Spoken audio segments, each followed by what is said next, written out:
시청자 여러분 안녕하십니까? 용감한 토크쇼 직설 원일입니다. 김정은이 트럼프에게 또 친서를 보냈고 트럼프는 또 답서를 보냈습니다. 김정은은 트럼프가 보낸 편지를 읽는 장면을 공개했습니다. 하노이 결렬 이후에도 북미 두 정상은 연애 편지 주고받듯 협상의 불씨를 이어가고 있습니다. 북미 양쪽에서 편지 내용이 흥미롭다, 기대된다 이런 반응이 나오는 게 전 정말 흥미롭습니다.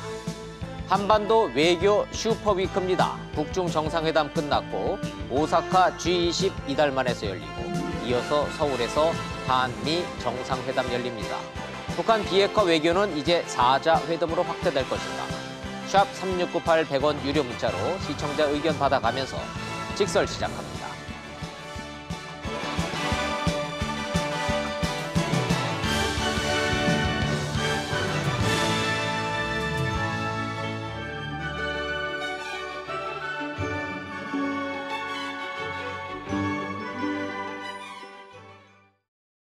이 복잡하고 미묘한 상황을 쉽고 자세하게 설명해 주실 한반도 전문가 세 분 소개하겠습니다. 먼저 계명대학교의 김관옥 교수님 오랜만에 나오셨습니다. 어서 오십시오. 안녕하세요. 한동대학교의 박원규 교수님 모셨습니다. 어서 오세요. 네, 안녕하십니까. 국방연구원의 이호령 박사님도 나오셨습니다. 네, 안녕하세요. 안녕하세요. 어서 오십시오. 자, 지난 1년 2차 북미 정상회담을 가만히 복기를 해보면 사실은 주고받은 친서 외교가 시발점이었습니다. 요즘 또 주고받기 시작하는 김정은 트럼프의 친서, 북미 간에는 어떤 일이 벌어지고 있는 걸까요? 트럼프의 친서를 받아든 김정은의 반응, 평양 상황 먼저 보시고 토론 시작하겠습니다. 김정은 위원장이 집무실로 보이는 곳에서 무언가를 읽고 있습니다.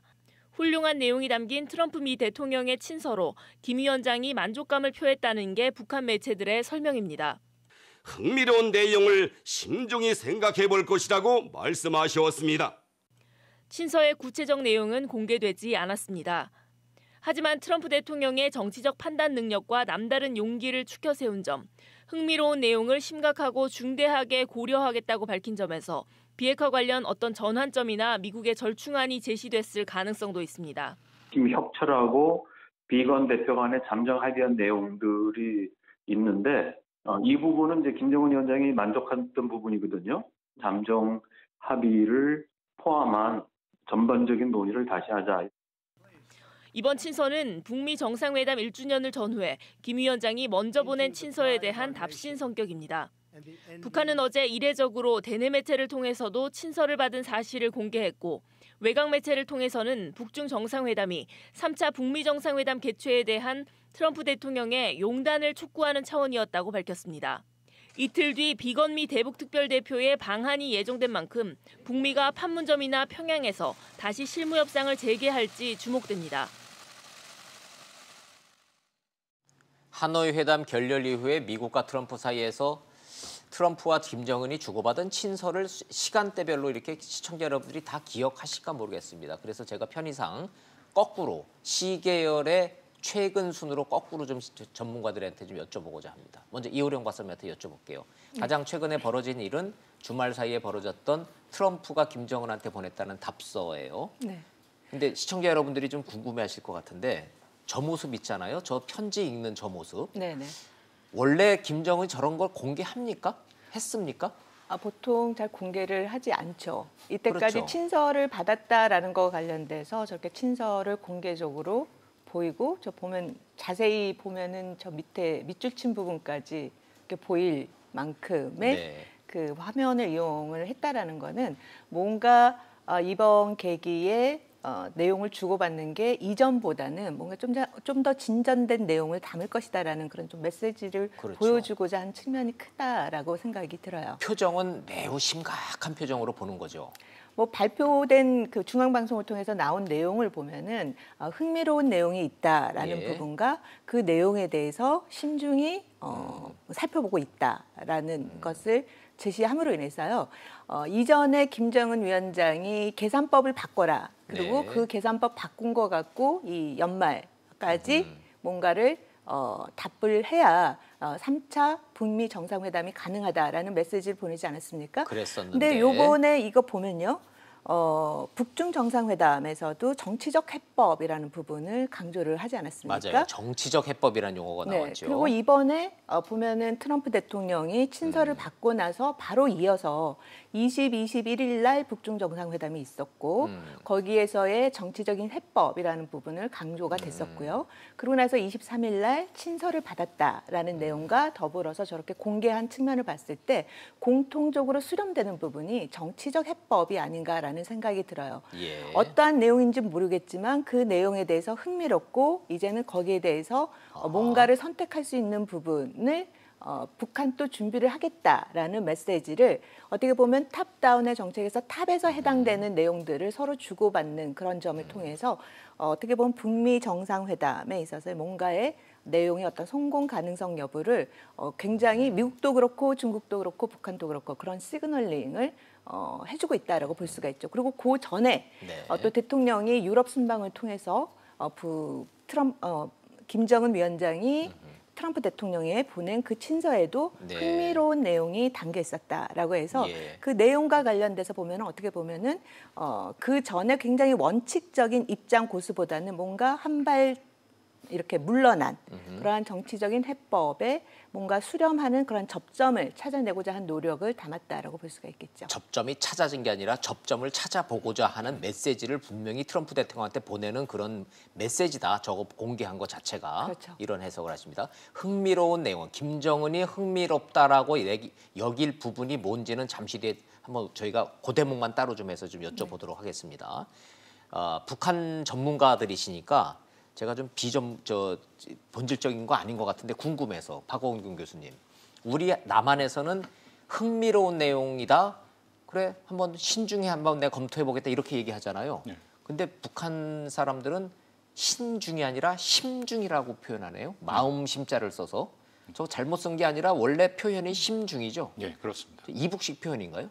북한에서 쓰이는 표현이죠. 우리랑은 예, 좀 예. 다른 표현들이 있습니다. 분단의 역사가 70년이 되다 보니까 예. 한자로는 이제 뜻이 통하죠. 마음 심자를 쓴 써서 마음속 깊이 생각해보겠다. 중대하게 생각해보겠다 이런 뜻이군요.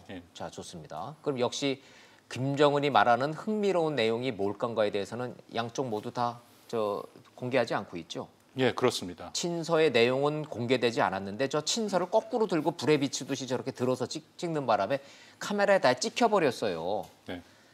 근데 화면상으로는 뭐 저희가 시청자 여러분들이 다 저거를 일일이 분석할 수는 없지만 저희 정부 당국에서 저 화면을 확대를 해서 딱 보니까 맨 밑에 보니까 트럼프 대통령 사인이 분명히 보이고 맨 위에 미 백악관 그 인장이 보이고 그러니까 저거 가짜는 아닌 것 같아요. 그죠? 네. 근데 제가 좀 궁금한 거, 저기 까만 사인펜으로 좀 밑줄 친 거 있지 않습니까? 예. 통상적으로 정상 간에 친서를 보내는데 요거 중요한 문제니까 요거 꼭 읽어라라고 보내는 쪽에서 밑줄을 그었을까요? 아니면 받아 본 쪽에서 요거는 의미심장한테 하고 읽는 사람이 밑줄을 그었을까요? 원본이 아닐 가능성이 크죠. 아, 저거 자체가 원본이 아닐 가능성이 만약에 크다? 밑줄을 그었다면. 아, 밑줄을 보내는 사람 입장에서도 밑줄을 그어서 보내지 않습니다. 아하. 저게 보니까 세 문단으로 나눠져 있고요. 맨 밑에는 이제 트럼프 대통령 사인이 있고. 사인이 있어요. 근데 만약에 밑줄이 그었다면은 북측에서 밑줄을 그은 것이고, 그러면 원본이 아니라 뭔가 카피본을 했겠죠. 원본은 따로 그냥 그대로 보관합니다. 자, 그럼 상식선으로 봤을 때는 트럼프 대통령이 친서를 보낼 때, 야, 요거 중요하니까 꼭 읽어봐라라고 밑줄을 그어서 보냈을 리는 만무하다. 이게 뭐 보통은 글쎄요, 좋아요. 뭐 트럼프 대통령이 상식적입니다. 워낙 독특하니까 뭐 전혀 가능성을 배제할 수는 없지만. 예, 지금 저희가 저렇게 하이라이트를 빨간 펜으로 썼는데 잘 안 보이지만 저희가 확대해서 분석을 해본 결과는 분명히 누군가가 인위적으로 밑줄을 사인펜으로 그었는데 네. 저거는 상식적으로 봤을 때 김정은 위원장이 그었을 가능성이 크다. 뭐 그렇지 않을까 싶습니다. 예, 그러니까 밑줄을 그으려니까 원본이 아니라 카피본에다 그었을 거다라는 말씀. 예. 좋아요. 그런데 내가 여기다 밑줄을 걷다라는 걸 저런 식으로 공개를 했다는 얘기는 트럼프 대통령한테 김정은이 야, 나 요거 진짜 중요하게 내가 받아들였거든. 이런 메시지로 이해해도 돼요? 메시지를 보내는 측면이 있다라고 생각이 되죠. 저렇게 보여주는 거를 보면 뭐 트럼프 대통령은 당연히 알고 있을 거고요. 세 번째 문단의 마지막 줄쯤 되니까 그러네요. 그 부분에 미국은 대해서 알겠네요. 그 내용이 뭘지는 어디다가 우리 정부도 알고 있겠죠. 우리 정부도 알고 있을 예. 거다. 우리 정부도 알고 있을 거다. 왜냐하면 이거는 트럼프 대통령이 김정은 위원장한테 보낸 거 아닙니까? 예. 그러면 당연히 그 핵심 내용은 우리 정부한테 통보를 해줬겠죠. 그렇겠죠. 예. 자, 저런 메시지. 결국은 이호령 박사님은 이거는 미국에다가 보내는 대화의 불씨를 이어나가고 뭔가 접점을 찾아보자. 우리 판 깨지 말고 이렇게 해석을 하셨는데 동의하시나요? 예, 기본적으로 지금 친서는 저는 이게 친서 외교라고 불리거든요. 이게 이건 친서 외교다. 예, 제가 잘못 한두 개 빼먹을 수 있을 것 같은데 한 최소 10차례, 10차례는 됩니다. 최소 예, 10차례 정도가 지난 1년 뭐 한 반 사이에 오고 갔다면 1년 반도 아니죠. 1년 3개월 사이에 오고 갔다면은 그것은 일종의 그 미국과 북한 사이에 이제 소통 채널이 되는 거죠. 네. 핫라인이라고 생각합니다. 전화하는 식으로 전화를 하면 제일 빠른데 예. 그렇지 않고 친서 이런 편지를 통해서 서로 간에 핵심적인 내용을 지금 주고받고 있다. 이번에 트럼프 대통령도 인편으로 받았다고 분명히 얘기를 하죠. 그러니까 편지니까 인편으로. 인편이죠. 예. 그럼 저 답서도 인편으로 갔다고 보십니까? 예, 그렇습니다. 그래서 이미 어느 정도 예상은 했죠. 왜냐하면 트럼프 대통령이 처음 김정은 위원장한테 친서를 받았다라는 게 미국 현지 시간으로 10일이었거든요. 예. 근데 그걸 받으면 빨리 답장을 줘야 됩니다. 답장을 안 주고 길게 가져가는 것도 또 다른 메시지를 보내는 네, 형태가 네. 되거든요. 그래서 저는 시진핑 주석 방북 전에 예. 김정은 위원장이 이미 받았을 것이다라고 생각이 되고요. 네. 이 시점에 공개를 한 것이다. 그렇게 아하. 판단이 됩니다. 좋아요. 그럼 하노이 회담 결렬 이후에 비핵화 협상은 교착 상태였는데 주고받은 편지가 최소 박원근 교수님이 파악하신 바로는 최소 10차례다. 지금 공개된 것만 이번까지 10차례로 제가 계산을 하고 그러면 있거든요. 공개되지 않은 것까지 다 합치면은 더 될 수도 한 있죠. 달에 한두 번씩은 편지를 주고받았다. 뭐 거기까지는 제가 확인이 안 돼서 안 뭐라고 되지만. 말씀을 드리기가 어렵습니다. 어찌됐든 대화의 외교가 친서 외교로 끈이 끊어지지 않고 있다는 맞네요. 그렇습니다. 예. 지난 1월 24일도 예. 김영철이 갔다가 오면서 친서를 받아온 예. 거는 북한 매체에서 공개한 적이 있거든요. 자, 내용도 모르는 편지 한 장 가지고 할 얘기가 이렇게 많습니다. 이야. 자, 그럼 미국으로 건너가서 이 편지 외교의 셈법에 대해서 한번 좀 김관욱 교수님. 네. 미국 다녀오셨죠? 네네. 예. 얼굴 좋아지셨습니다. 고맙습니다. 그럴 때 우리 흔히들 하는 얘기인데 미국이 참 물이 좋은 모양이야 그러는데. 살이 쪘다는 얘기죠. 예. 미국에 가셔서도 계속 관심 있게 좀 보셨을 텐데. 그렇죠. 자, 미국에 친서 보낼 때 이 역시 좀 궁금한데 당연히 영어로 보내겠죠? 그렇죠. 그럼 뭐 그러면 김정은 위원장이 저 들고 찍은 이렇게 들고 찍은 이게 저는 궁금한 게 영어일까요? 한국 번역본일까요? 한국말 번역. 저는 영어라고 생각을 해요. 기본적으로 이제 원본을 중심으로 해서 이제 볼 수밖에 없는 것이고. 원본을 읽고 있는 그렇죠. 거다. 그리고 이제 또 한 가지가 뭐냐면 친서를 건드릴 수 있는 사람은 아마 북한에서는 김정은뿐이 없을 겁니다. 그래서 김정은밖에 밑줄을 없을 근 거다. 것도 사실상 김정은이 근 거다라고 생각을 하고요. 김정은이 걷을 거다. 또 한 가지가 우리가 이제 친서가 교환되고 이런 것들이 사실은 어떻게 하노이 회담 결렬 이후에 이제 사실 정체가 돼 있잖아요. 그걸 예. 이제 반전시키는 어떤 모멘텀을 만드는데 상당히 기여하는 장면에 지금 있지만 네. 사실 친서가 우리가 보면 몇 줄 안 돼요. 그 안에 많은 내용을 담기는 어렵습니다. 그렇죠. 그래서 우리가 이거를 너무 확대 해석해서 이 안에 많은 것들이 내용이 주고받고 여기서 협상이 이루어지고 이거라고 생각해서는 조금 우리가 이제 너무 앞서가는 것이다 이렇게 생각을 해요. 그래서 자, 좋아요. 그럼 친서에 뭐 구체적인 내용이 담겨가지고 저렇게 막 밑줄을 긋고 이런 건 아닐 것이다. 그렇죠. 그런데 친서 얘기하셨으니까 우리 미국 전문가시니까 미국의 친서라는 게 보면은 앞에 보면 하나만한 뭐 디어 뭐 체어맨 뭐 리더 김정은 이거 있을 거 아니겠습니까? 그렇죠. 그다음에 앞에 인사말 한두 문장은 있을 거 아니겠어요. 그러면 저기에 비춰지는 거꾸로 봤을 때 보면은 앞에 한 문장 정도는 하나만한 인사말이라고 봐야 될 것이고 뒤에 보면은 좀 긴 한 문단 있고 그다음에 딱 두 문단이거든요. 그렇죠. 밑줄은 맨 밑에 그어져 있어요. 뭘까요? 저는 뭐 개인적으로는 의지입니다. 그러니까 의지. 11일 날 이제 편지가 먼저 갔잖아요. 김정은의 편지가 먼저 갔는데 그건 이제 생일을 예. 빌미로 해서 이제 편지를 보낸 거고 그걸 받아서 사실은 트럼프가 굉장히 기뻐했던 거죠. 그러니까 하노이 결렬 이후에 그 책임이 누군가에 있느냐 뭐 이런 공방이 계속 있었던 것이고 계속 정체가 돼서 아쉬움이 있었는데 그걸 먼저 북한이 이제 생일 카드로 해가지고 먼저 왔으니 대선을 앞두고 이제 선거 전에 들어간 트럼프 입장에서는 이걸 하나의 어떤 선전 효과를 거둘 수 있는 아주 중요한 소재거리가 되는 거거든요. 그러니까 그걸로 이제 시작을 한 것이고 거기에 당연히 이제 화답을 하는 그런 장면인 것이지 예. 여기에서 아주 구체적으로 뭐 내용을 담았다. 예. 아주 뭐 예컨대 탑다운 방식을 뭐 다른 방식으로 바꾼다. 포괄적인 방식을 다른 방식으로 예. 바꾼다. 거기까지 나가 있지는 않다고 생각을 해요. 그런데 제일 중요한 건 서로 간에 대화가 필요하다라는 의지 표명. 이제 조금 더 나가면 언제까지 내가 한번 해보겠다. 뭐 그런 얘기까지 나갔다 그러면 그거는 굉장히 많이 진전된 거라고 봐요. 그 짧은 문구에서 생각한다면. 짧은 문구에도. 자, 그럼 이제 김관욱 교수님 말씀한 거를 다시 복기를 좀 해보면 트럼프가 김정은한테 답서를 보내기 전에 6월 14일이 트럼프 대통령의 생일이었습니다. 생일 축하한다라는 편지를 인편으로 보냈다는 거예요.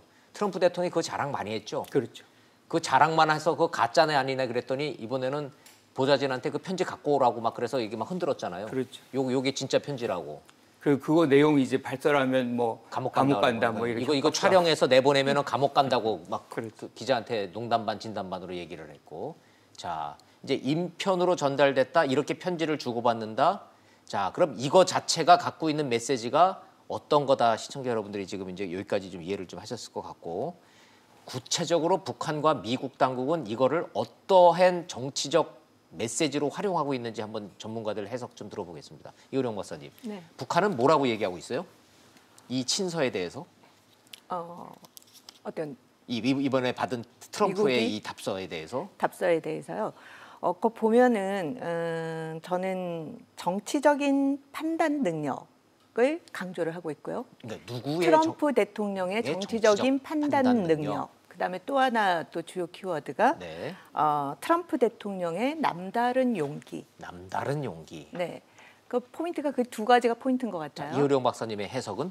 네, 그럼 보면 정치적인 판단 능력이라는 거는 예. 계속해서 앞에서도 말씀드렸듯이 이 협상과 관련돼서는 굉장히 그 전에는 트럼프 대통령이 비핵화와 관련돼서 굉장히 원칙적이지 않습니까? 강경했잖아요. 비핵화와 관련돼서 그 전반적인 거에 대한 그런 플랜을 다 내놓고 예. 거기에 대해서 합의를 하고 비핵화가 되면 그리고 나서 북한에게 밝은 어떻게 네. 보면 미래를 예. 줄게라는 이야기를 했었는데 여기에 그 기존의 내용과 이 대목이랑 연결을 시켜본다면 여기와 다른 뭔가 수정이 될 수 있다라는 그런 부분을 좀 담지 않았을까라는 그런 생각이 들어요. 그래서 남다른 용기라는 부분을 아하. 또 강조를 했다라는 점을 생각해 본다면 그 전의 입장 그거를 가져가면서도 결국에는 북한이 원하는 게 두 가지지 않습니까? 하나는 무엇보다 가장 중요한 건 하노이 회담을 통해서 드러난 것이 북한이 정말 대북 제재, 해제에 굉장히 목이 말라 있다라는 네. 부분과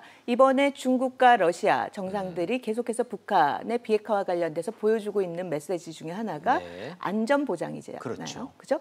그러니까 안전 보장이라는 부분과 하나가 대북 제재, 북한의 경제 발전 이 두 가지 트랙에 대해서 뭔가 기존에 갖고 있던 거에서 다른 어떤 제3의 해법을 통해서라도 이 문제가 풀 수 있다라는 그러한 어떤 단서 같은 거를 거기에 단어를 넣어주지 않았을까라는 생각이 들어요. 그러니까 김정은이 흥미롭다라고 느낀 뭔가 단어가 거기 있었다. 그래서 거기다 사인펜으로 밑줄 쫙 한 거다.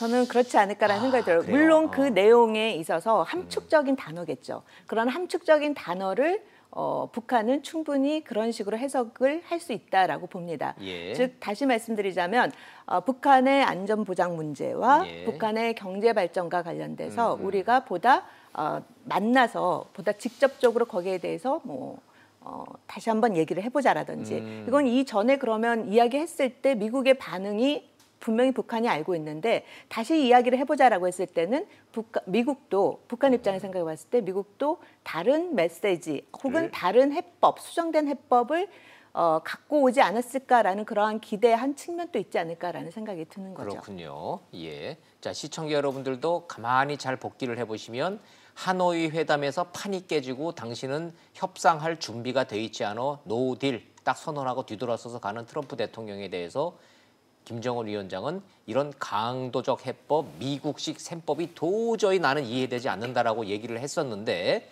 편지를 주고받으면서 방금 전에 용기가 필요하다, 정치적 해법이 될 것 같다. 나는 뭔가 여기에서 좀 희망을 찾는다. 좀 이렇게 얘기를 좀 하고 있습니다. 트럼프 대통령이 정치적 판단 능력과 남다른 용기가 고맙다. 그 얘기는 뭔가를 지금 제시를 한 거라고 지금 보신다는 말씀인데 궁금하기는 하네요. 박홍근 교수님. 입장을 바꿔놓고 우리가 어차피 이 편지를 읽어보지 않은 입장에서 구체적으로 이건 이거다라고 얘기할 수는 없겠습니다만은 이 정도 전문가들이 예상을 하신다면 일반인의 시각으로 예를 들자면 정말 어떤 걸까요? 그러려면 일단 트럼프 대통령한테 먼저 보낸 편지가 우리가 한번 거기는 생일 축하 편지라며요. 뭐 생일 축하만 있지는 않고요. 왜냐하면 우리 문 대통령이 분명히 그 안에 흥미로운 거기 또 들어가지 않습니까? 맞다. 거기도 또 흥미롭다는 그러니까 김정은이 나온다. 보낸 편지에도 흥미롭고 트럼프 대통령이 보낸 편지에도 흥미로운 내용이 있다라는 건데 둘 다 흥미가 있는 거네요. 그렇죠. 근데 일반적으로 우리가 흥미롭다는 표현을 쓰는 것은 부정적인 의미는 아니죠. 뭔가 귀가 솔깃하고 이게 뭔가 해볼 만한 것이다. 얘기되는데 이런 표현이라는 거죠. 예, 좀 생각을 해봐야 되는 거다라는 거로 일단 전제를 해야 되고요. 그거는 이제 단순히 단어를 해석한 수준이고 거기서 한 발 좀 벗어나서 현재 미국과 북한과의 관계를 보면 김정은 위원장이 트럼프 대통령한테 뭘 원하겠습니까?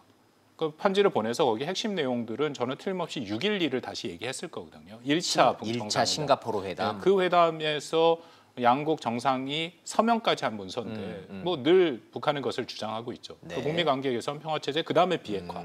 우리가 그 정신을 살려서 앞으로 계속 가자. 그 내용이 하나 들어갔을 것이고요. 네. 두 번째는 3차 북미 정상회담 하겠다. 그거는 시정 연설에도 포함이 돼 있으니까 네. 그것을 하겠다라는 의지를 밝히고. 네. 그리고 세 번째 정도에서 이 문제에 대해서 뭐 그다음에 이제 생일 축하한다는 내용도 들어갔고. 그런 편지를 트럼프 대통령이 받았다. 그럼 뭐라고 답을 쓰겠습니까? 일단 답의 첫 번째는 고맙다. 생일 축하해줘서 고맙다. 예. 그리고 두 번째는 나도 너랑 3차 생각이 정상회담을 같다. 하겠다. 아하. 그렇지만 이제 세 번째가 이게 흥미로운 대목이라고 생각이 되는데요. 예. 그러면 3차 정상회담을 해야 되는데 거기에 대해서 저도 이 박사의 기본적인 그것은 동의를 합니다. 근데 내용이 복잡하거든요. 그렇게 그렇죠. 길게 다 넣을 수 있을까 하는 생각이 일단 1차적으로 들어가고요. 예, 딱 그 한 줄이거든요. 한 밑줄 친 줄로 건. 뭐 그런 내용은 들어갈 수 있을 것 같습니다. 이전에 한 거에 대해서 뭐 늘 김정은 위원장이 체제 안전 보장을 네. 원하니까 평화 체제에 대해서 논의를 하는데 저는 흥미로운 대목이라는 것은 평화 체제에 대한 논의를 하기 위해서 실무 회담을 하자. 실무회담 그 내용이 단어가 전 들어갔을 거다. 거라고 생각이 됩니다. 왜냐하면 트럼프 대통령 입장에서는 예, 지금 예. 1차적으로 필요한 것은 그리고 늘 트럼프 행정부와 지금 뭐 폼페이오 장관도 사실 얘기를 했지 않습니까? 실무회담의 이 친서 때문에 실무회담의 가능성이 높아졌다고 얘기를 했어요. 예. 그러면 실무회담을 요청을 했을 가능성이 있죠. 이 대목에서 저희가 강경화 장관하고 문재인 대통령의 발언 내용이 갑자기 퍼뜩 생각이 나네요. 강경화 장관도 분명히 좋은 징조가 있다고 그랬고요. 문재인 대통령도 이제는 탑다운 방송이 아니라 흥미로운 이 대목이 있는데 실무 협상으로 이제는 차근차근 가야 된다는 얘기를 분명히 실무회담이라는 단어가 문재인 대통령 입에서 나왔거든요. 편지에도 그게 있을 수 있었다는 얘기. 그렇다면 매우 흥미로울 수 있다. 양 정상이. 좋습니다. 자, 박홍근 교수님의 해석이 결국은 사전 실무 협상에 대한 뭔가의 메시지를 주고받았다라는 해석. 김관옥 교수님 말씀도 좀 여쭤보겠습니다. 말씀을 듣고 보니 저 짧은 편지 내용에 뭐 구구절절이 그렇게 구체적인 내용이 있겠어요. 뭔가 탁 스파크를 일으키는 핵심 단어가 있다는 얘기인데 실무회담이라는 단어가 있을 거다라는 예측과 분석. 자, 맞다 틀리다 우리한테는 무의미하고요. 김관옥 교수님은 어떤 대목의 두 정상이 흥미롭다고 느꼈을까요? 실무회담이라는 것이 사실 미국의 주장이거든요.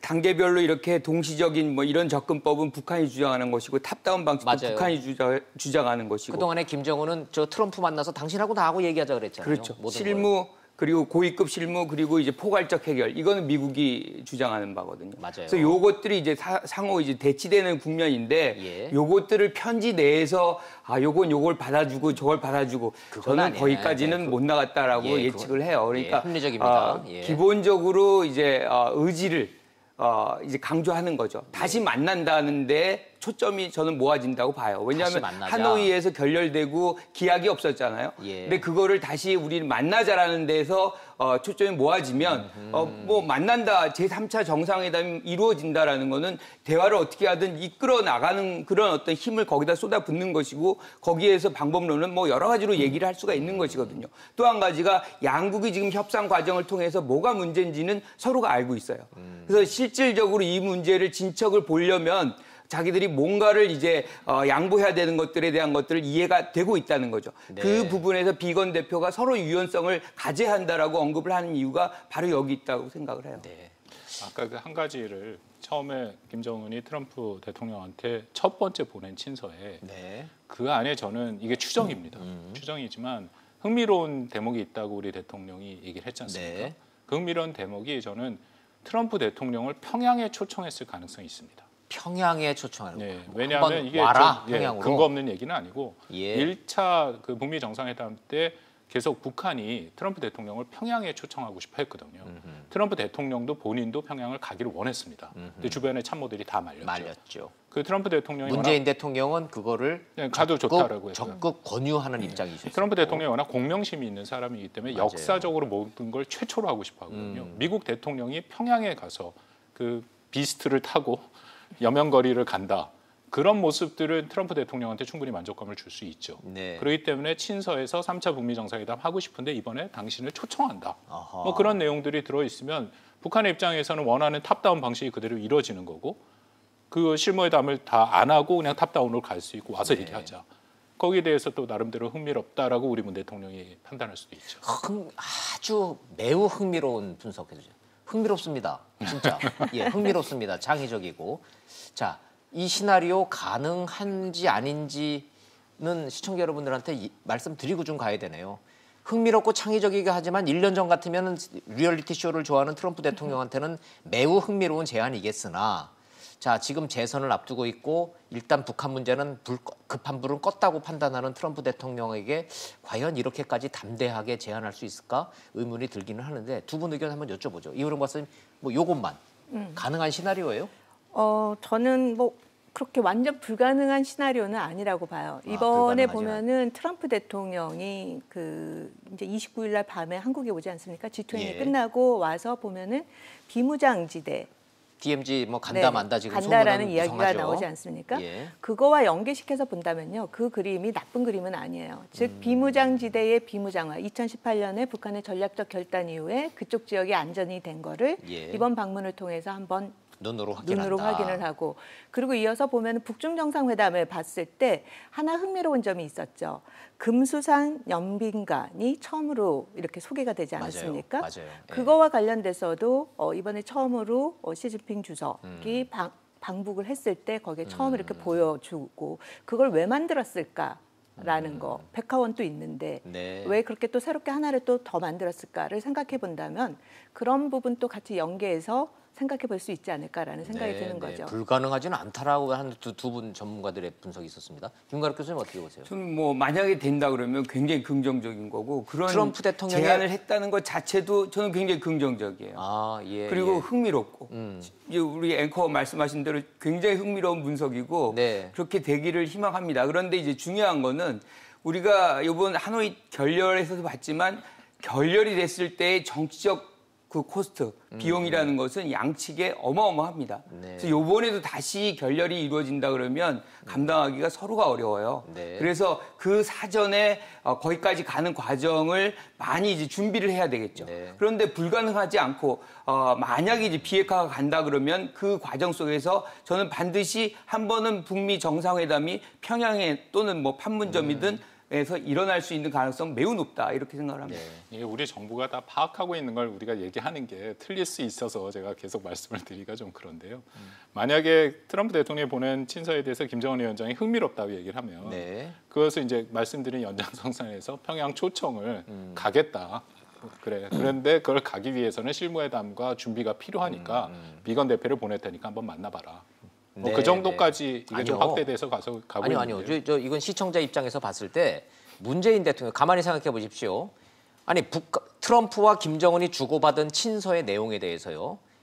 저 북유럽 순방 중에 있던 문재인 대통령이 제3국에 가가지고 두 친서에 흥미로운 대목이 있다고 얘기했습니다. 이거 사실상 따져보면 외교 결례입니다. 그럼에도 불구하고 문재인 대통령이 왜 흥미롭다고 얘기를 했겠냐고요. 뭔가 있다라는 거예요. 거기까지는 합리적인 추론인 거죠.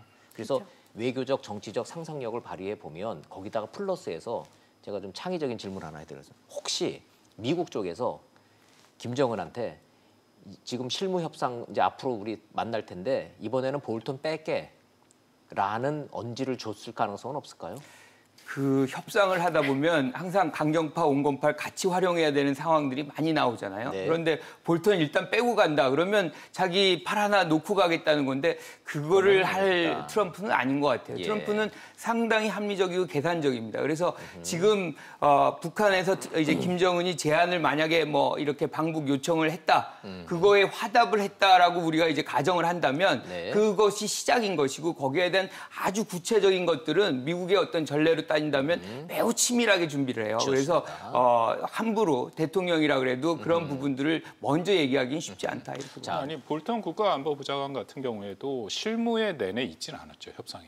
마지막 2차 하노이 다음에 확대 정상회담 잘 때 가다가 들어갔죠. 볼튼만 나타나면 팔이 깨져서 제가 여쭤보는 그래서 거예요. 만약에 실무회담을 한다면 여전히 스티브 비건 대북정책 특별대표가 비건이. 나설 아하. 것이고요. 이제 우리가 주목하는 게 북한 측에 누가 나설 것이냐. 북한에서 누가 최선희 나올 거냐. 부상이었는데 부상이 지금 제일 부상이 돼버렸거든요. 그렇죠. 직급이 높아졌고 예. 그리고 관심 있는 인물이 김혁철이 어떻게 될 그 것이냐. 얘기 나온 김에 김혁철이 안위는 좀 어떻게 돼 있습니까? 여전히 뭐 좀 조심스럽습니다만 숙청 가능성이 있다. 안 나타나고 있죠. 네, 안 나타나고 여전히 이번에도 안 나타났죠. 예, 최선희는 분명히 승진한 것 같고 제일 부상이 됐으니까. 김여정은 어찌 됐든 비껴났지만 나타났으니까 분명히 건재한 거고. 예.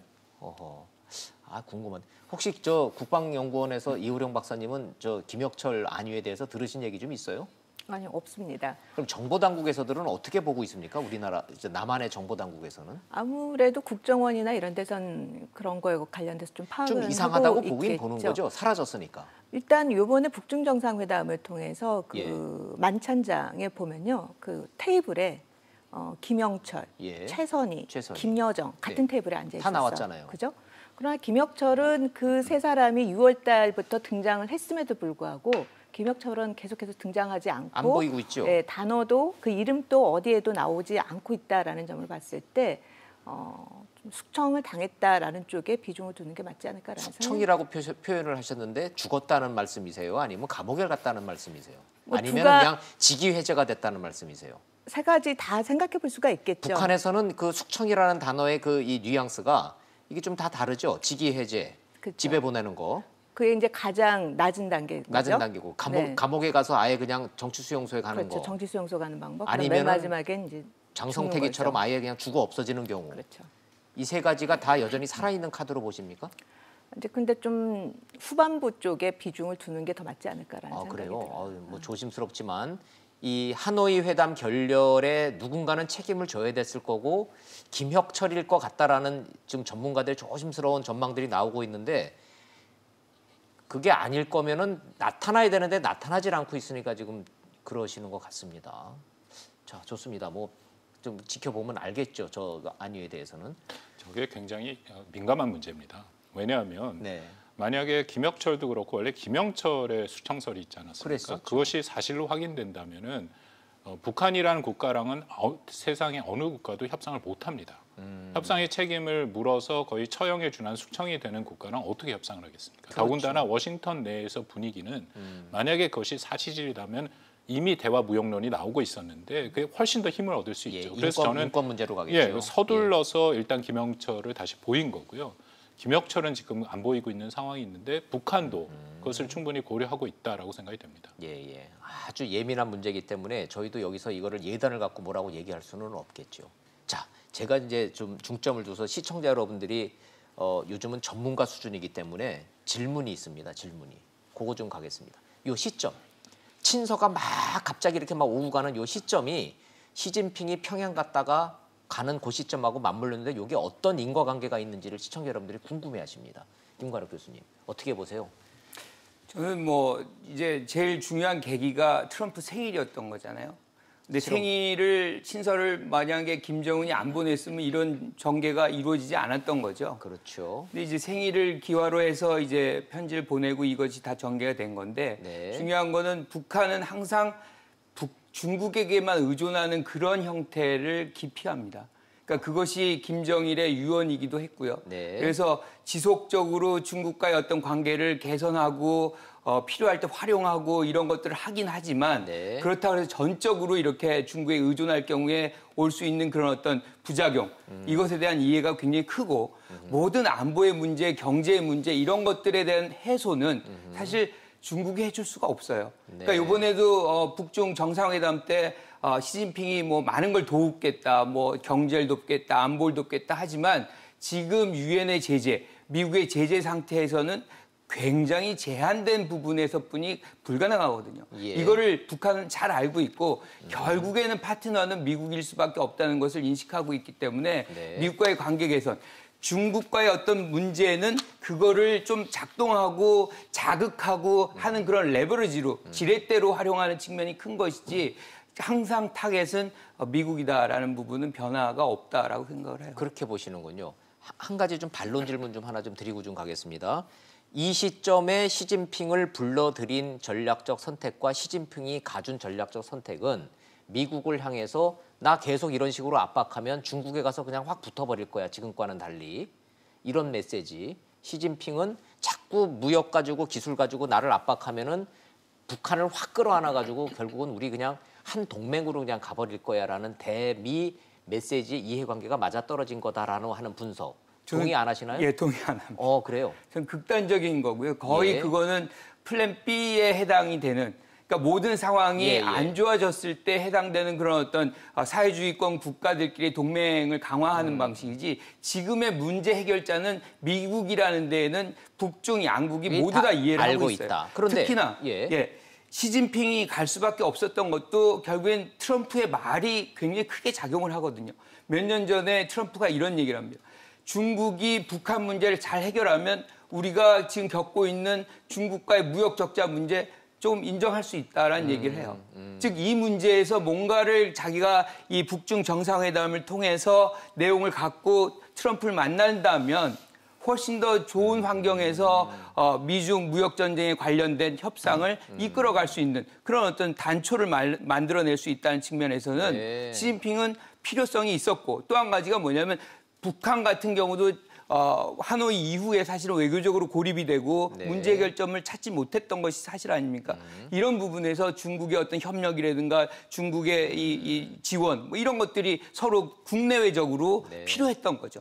우리는 항상 대외적인 부분을 보지만 북한 독재 국가일수록 사실은 그 내부 구성원들에게 뭔가를 계속 보여줘야 돼. 왜 내가 여기 있어야 되는지에 대한 그 예. 부분에서 시진핑이 충분히 활용의 어떤 가치가 있었다 이렇게 봅니다. 예. 결론적으로는 미국을 상대로 우리가 손잡고서는 미국과 대항하고자 하는 그런 이 적대적 관계로 가기는 행보가 아니라고 보시는 거군요. 그렇죠. 그렇기 기본적으로. 때문에 이제 북중 회담에서 인내심을 유지한다는 얘기를 강조를 하는 것은 인내심. 결국엔 미국과의 관계를 계속해서 대화로 유지하겠다는 것을 천명하는 예. 거죠. 북중 저 밀월 관계의 저 모습에 담긴 행간의 의미를 김관옥 교수님은 그렇게 해석을 해주셨습니다. 두 분에게도 같은 질문 좀 드리도록 하겠습니다. 왜 이 시점에서 친서가 나왔고 그 직전에 시진핑과 김정은은 만나서 저렇게 끌어안고 저런 쇼를 할까요? 저도 뭐 기본적으로 김 교수님 말씀에 동의를 하고요. 사자성어로 말씀드리면 동병상련인데 동상이몽이다. 그렇게 생각이 듭니다. 동병상련인데 동상이몽이다. 예, 자,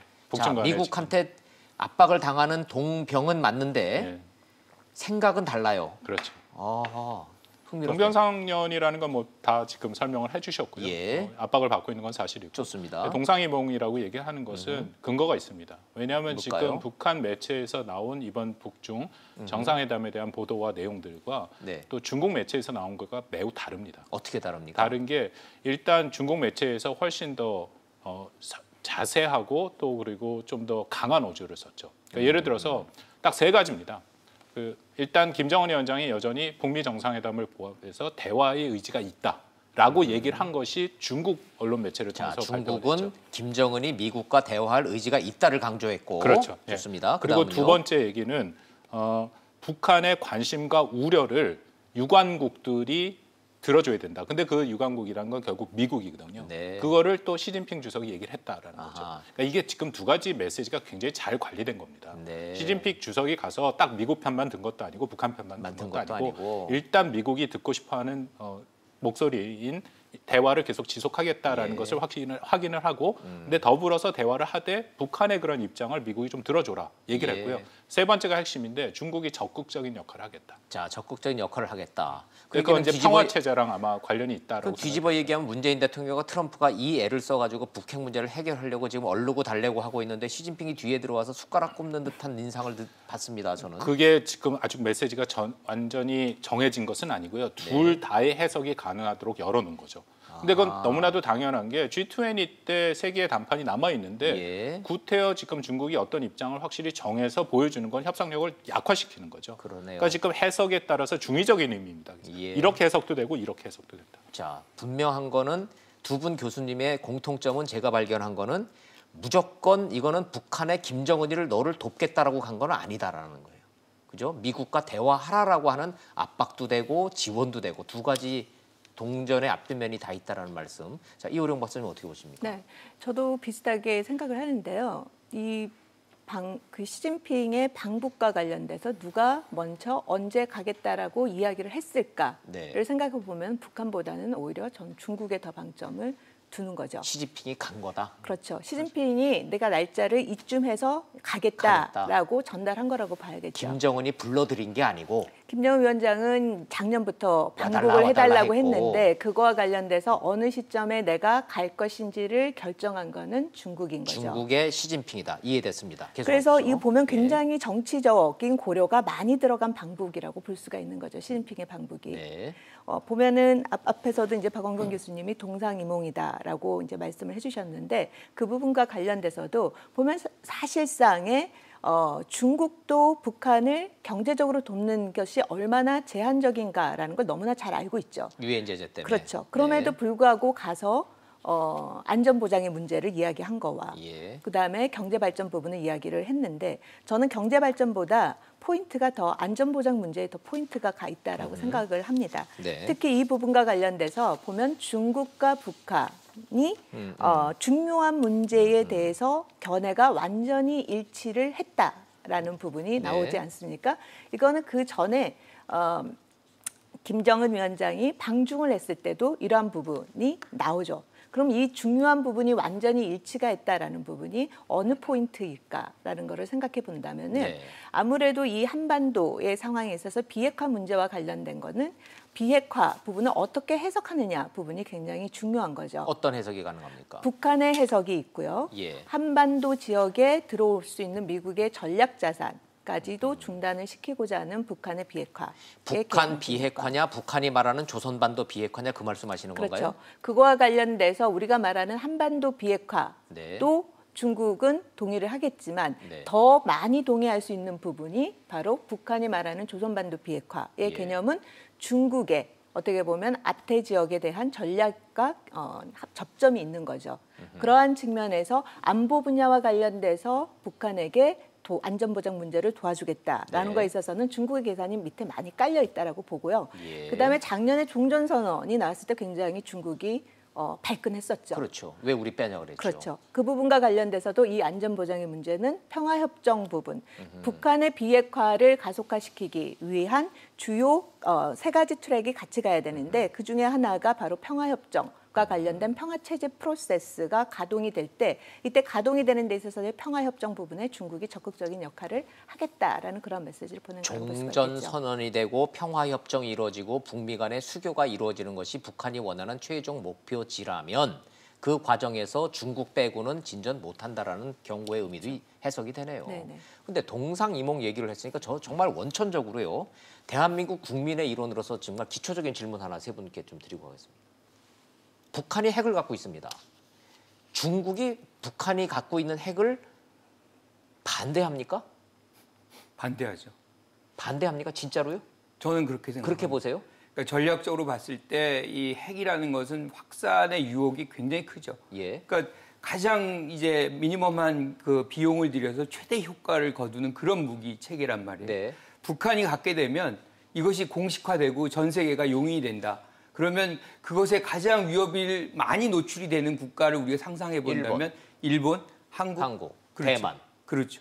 자, 그러면 일본은 뭐 사실상 기술이나 뭐 원료 뭐 이런 것 등등을 우리가 따져본다면 사실상 만들기로 작정을 하면 6개월 안에 만들 수 있는 국가인데 그것을 보고 가만히 있겠느냐는 거죠. 한국도 마찬가지예요. 국내적으로 이것은 민주국가일수록 그런 어떤 요구들이 아주 들끓을 수밖에 없어요. 하기 때문에 그걸 인정할 수 없는 것이고 만약에 그런 식으로 확산이 될 경우에 기존의 핵보유국인 중국과 미국이 가장 영향력을 상실할 수밖에 없기 때문에 중국의 입장에서는 북한이 갖는 것에 대해서 원하지 않는 거죠. 논리적 허점을 제가 찾지를 못하겠습니다. 김관옥 교수님의 설명에 중국은 북한의 핵보유를 원치 않는다라는 설명에 대해서 논리적 허점을 발견하지 못하겠는데 제 질문은 그러면 미국이 원하고 우리가 원하는 것처럼 북한의 목을 더 죄서 핵을 포기하게끔 만들 수 있는 유일한 나라는 중국이라면서 왜 중국은 그런 조치를 화끈하게 안 해주고 있죠? 그게 중국이 갖는 딜레마죠. 북한이 갖는 어떤 전략적 가치, 같은 사회주의 국가하고 동맹국이고 이것이 존재해야 되는 필요성도 굉장히 큰데 또 핵을 보유한 또 그 문제는 또 일파만파 여러 가지 이 동북아 어떤 지구 형상을 굉장히 불안정하게 하는 그런 요소로 작동하기 때문에 사실 중국이 가장 원하는 것은 핵을 갖지 않은 동맹국 북한이 계속 유지되는 것인데 여기에서 어떤 것을 먼저 선택하느냐는 것은 굉장히 고민거리일 수밖에 없는 거고 지금 북한을 적대시할 수도 없는 거예요. 그러니까 그걸 압박할 수 있는 카드도 굉장히 제한적인 것이고 실질적으로 그 문제를 풀 수 있는 것은 중국이 아니라 미국일 수밖에 없는 거죠. 말을 듣지를 않아서 이쁘지는 않은데 그렇다고 내칠 수는 없다. 아, 그래서 중국은 그렇다. 네, 이 현실적인 이해가 될 것 같기도 하고 안 될 것 같기도 하고요. 중국 학자들을 만나서 대부분의 얘기를 하면 북한의 완전 비핵화가 가능하다라고 보느냐. 중국의 어느 학자도 거기에 대해서 예스라고 대답하는 사람이 없어요. 그럼 사실상 중국은 국가적으로 생각해 봤을 때 북한의 비핵화는 너무나 당연한 거고 핵을 가져서는 안 된다라고 하지만 실질적으로는 북한의 완전한 비핵화의 그런 가능성은 그렇게 높게 보지 않는다라는 거죠. 그 얘기는 뒤집어 얘기하면 그러면 다시 해서 관리에 들어가겠다라는 거죠. 핵 보유를 갖고 있는 북한을 관리하는 쪽으로 가는 게 중국의 선택. 오히려 그게 현실적인 정책이라고 중국은 판단하는 것 같아요. 근데 저는 이제 좀 다르게 생각하는 게 뭐냐면 그것을 중국이 할 수가 없다는 거예요. 중국이 어떤 방식을 한다고 해도 실질적인 위협이라든가 이런 것들은 미국이 가져오는 것이고 미국이 해결자이기 때문에 그 부분에서 중국이 이 문제를 해결할 수 있는 능력은 거의 없다고 보는 거죠. 그래서 계속해서 미국에게 그 역할을 맡겨놓는 것이고 그래서 그거를 이번에 지원하는 그런 차원에서 북중 정상회담을 한 것이고 여기에서 아까 말씀하신 대로 지원도 하고 압박도 하고 이러한 것들 내용을 어느 정도 만들어서 트럼프를 만나서 그걸 전달하고 이것을 미중 무역 전쟁의 어떤 그런 협상에서 좀 더 유리한 국면을 가져오는 그런 어떤 지렛대로 또 활용하려고 하는 것이 중국의 생각이다라고 저는 판단합니다. 그렇군요. 중국의 대한반도 정책은 명확합니다. 우선순위가 있죠. 일단은 한반도의 안정입니다. 절대 전쟁이 일어나면 안 된다라는 거고 더불어서 북한 체제가 변화되거나 체제 전환이 되면 안 된다라는 거죠. 그게 우선순위고 두 번째 순위가 비핵화입니다. 그 안에 갈등이 있는 거죠. 그래서 그 안에서 자신들이 할 수 있는 만큼만 하는 거고 지금 트럼프 대통령한테 중국이 펄펄 뛰는 이유 중에 하나가 2017년에 최대 압박을 했을 때 중국이 나름대로 최선을 다해서 그 압박에 동참을 했다라는 거거든요. 그 동참 과정에서 혹시라도 북한 체제가 변화될 수 있는 위험까지도 자신들이 감수하면서 비핵화를 위한 대화의 모멘텀을 살려갔는데 그리고 나서 2018년 넘어와서 1차 북미 정상회담 되는 시점에서 다시 트럼프 대통령이 중국에 대한 무역 전쟁을 시작하니까 자신들은 배반을 당했다. 그러니까 원래 원칙대로 북한 체제의 완전한 유지를 위해서 자신들의 정책을 다시 그쪽에 방점을 찍겠다 하는 게 작년 9월 달 입장이었거든요. 그러다가 다시 한번 강력하게 트럼프 대통령이 밀어붙이니까 좀 물러섰다가 최근 한 달 사이에 다시 입장이 변한 거죠. 이렇게 전면적인 미중 간의 갈등이 있으면 우리가 이전같이 비핵화에 대해서 더 적극적으로 할 것보다는 중국의 체제, 북한의 체제를 안고 가는 것이 필요하다. 그 맥락하에서 이번에 시진핑 주석의 방북이 이루어졌다. 그렇게 보시는 게 맞을 것 같습니다. 자, 이 복잡한 이 국제 관계에 대해서 이 세 분의 설명보다 더 이상의 설명은 없을 것 같습니다. 요거 그대로 저희가 정리해가지고 저 인터넷에다 유튜브에다 올려드릴 테니까 두고두고 보시면은 북한에 대한 중국의 전략적 선택에 대해서 뭐 더 이상의 설명은 없을 것 같아서 제가 다음 질문으로 좀 넘어가도록 하겠습니다. 자, 어찌됐든 문재인 대통령은 요 상황에서 이제는 단순한 중재자가 아니라 촉진자 역할을 하겠다. 그냥 탑다운 방식의 만남 자체가 아닌 구체적이고 협상력 있는 실무회담을 중재하겠다. 그래서 비건 대표가 한국에 옵니다.